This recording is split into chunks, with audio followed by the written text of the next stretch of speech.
Bonjour Christine, comment vas-tu aujourd'hui? Je vais bien, Laurie, et toi? Ça va super bien, merci. Donc aujourd'hui on revient parce que forcément ton activité est plus qu'intéressante et qu'elle nous permet de prendre conscience de certains mécanismes que l'on a. Et aujourd'hui tu voulais nous parler d'un sujet particulier qui est, je te laisse le dire, Qui est l'alimentation intuitive. l'alimentation intuitive. Alors, Oui. qu'est-ce que c'est que cette alimentation?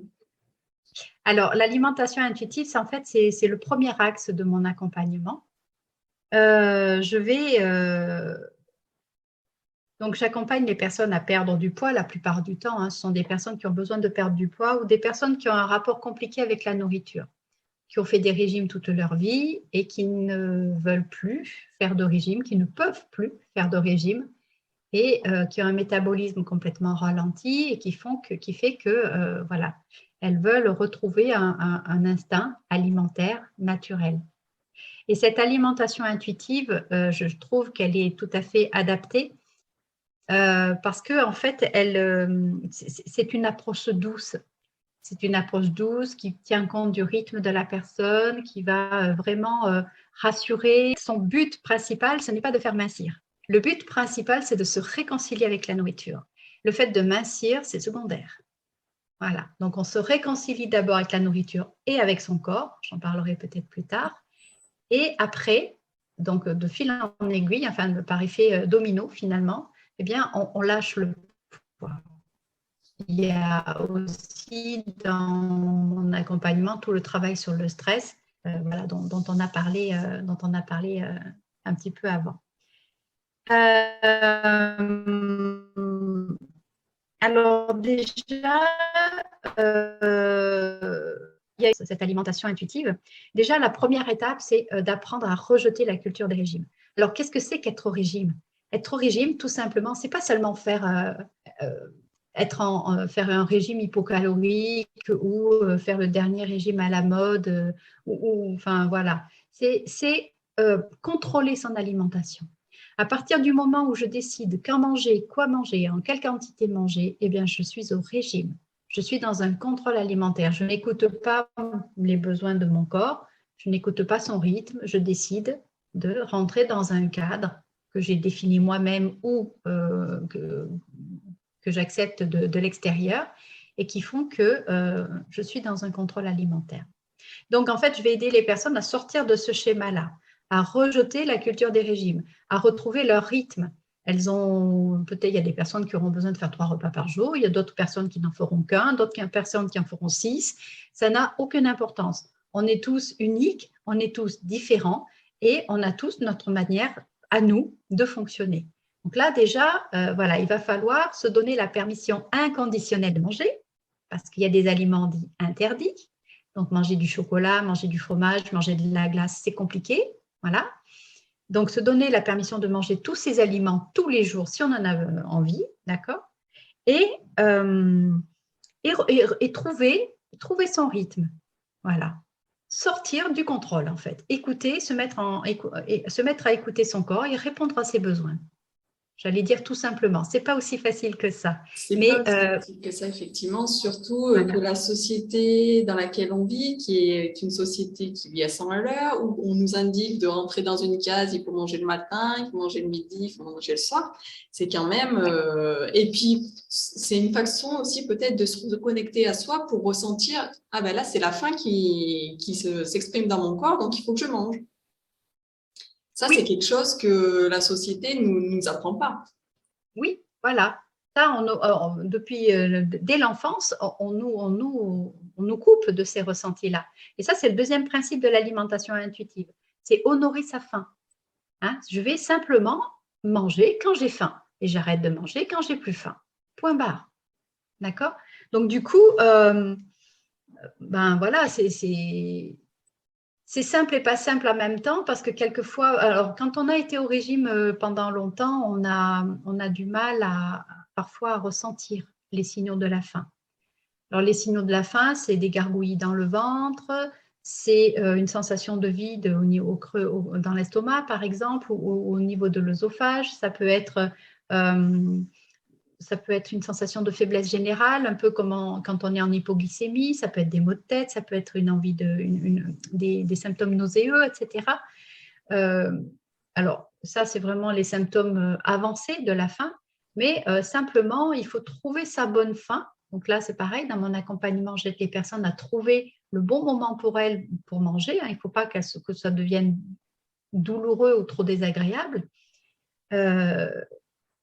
Et donc, du coup, à partir du moment où elles honorent leur faim, où elles mangent quand elles ont faim, souvent, les crises compulsives liées au stress, aux émotions, s'arrêtent. Donc ça, c'est intéressant. Et le fait de s'autoriser à manger tous les aliments qu'on a envie, eh bien, du coup, on en mange moins. Voilà, parce qu'il y a l'effet d'accoutumance qui se crée, hein, et du coup, on a moins envie d'en manger. C'est aussi peut-être parce qu'on considère que c'est des aliments qui sont plus ou moins interdits. Et qui dit interdit, le cerveau, il y va. Les personnes, en général, elles ont essayé les régimes avant de venir te voir. Oui, oui, en général, souvent on me dit bon, j'ai tout essayé, vous êtes mon dernier espoir. Voilà. Et Donc, oui. le fait de faire des régimes, est-ce que ça amplifie pas, que ce soit les carences, mais également les comportements la restriction fait que finalement, comme j'ai été en régime, et au contraire, je vais encore plus manger. Oui. Alors, le fait d'être au régime, le fait de se restreindre sur certains aliments va faire qu'on va avoir un système de rattrapage. Le corps, lui, il va chercher à rattraper ce qui lui a manqué. Si par exemple, on fait un régime et qu'on s'interdit de manger des glucides, hein, je donne un exemple, mais ça peut être n'importe quoi d'autre. Si je m'interdis de manger des glucides, à un moment donné, mon corps, à condition que j'écoute ma faim, si j'écoute ma faim et que le corps m'envoie un signal, tiens, je mangerais bien des spaghettis bolognaises, mon cerveau va dire, non, les spaghettis, il ne faut pas que j'en mange, c'est des glucides, je vais me faire une salade César. Donc, je mange ma salade César. Effectivement, j'apporte de l'énergie à mon corps, hein, je lui apporte des nutriments, mais je ne lui apporte pas ce dont il avait besoin dans l'instant. Et le corps, lui, continue à piocher finalement dans ces glucides, et à un moment, on se retrouve en carence de glucides. Et là, il y a un phénomène de rattrapage, c'est-à-dire que c'est le corps qui va prendre le relais et le mental ne pourra plus intervenir. C'est là qu'intervient la compulsion. Et à ce moment-là, il n'est plus question de se faire cuire des pâtes, on n'a plus le temps, il y a une forme d'urgence.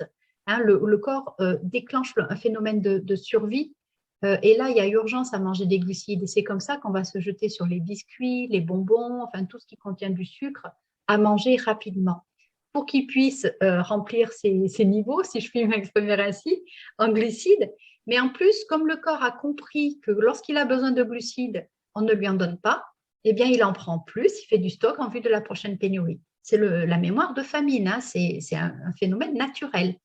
Donc, si on fait ça tous les jours, on stocke et on grossit.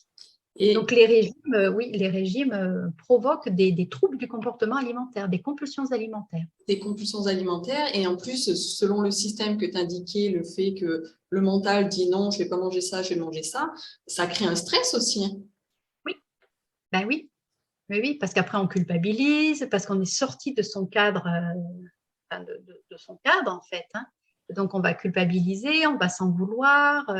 Et on va se dire, bon, allez, demain, je reprends les choses en main. Mais le cerveau, lui, ce qu'il entend, c'est on va me priver de nourriture. Lui, il s'en fout que ce soit du chocolat ou des brocolis. Hein.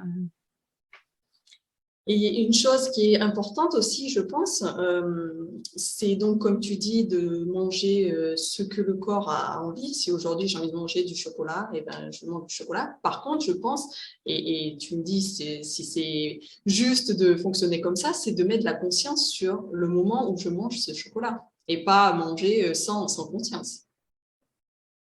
Oui. Alors, ça fait partie aussi d'un des principes de l'alimentation intuitive, c'est de mettre de la conscience sur ce que l'on mange. Éviter de manger.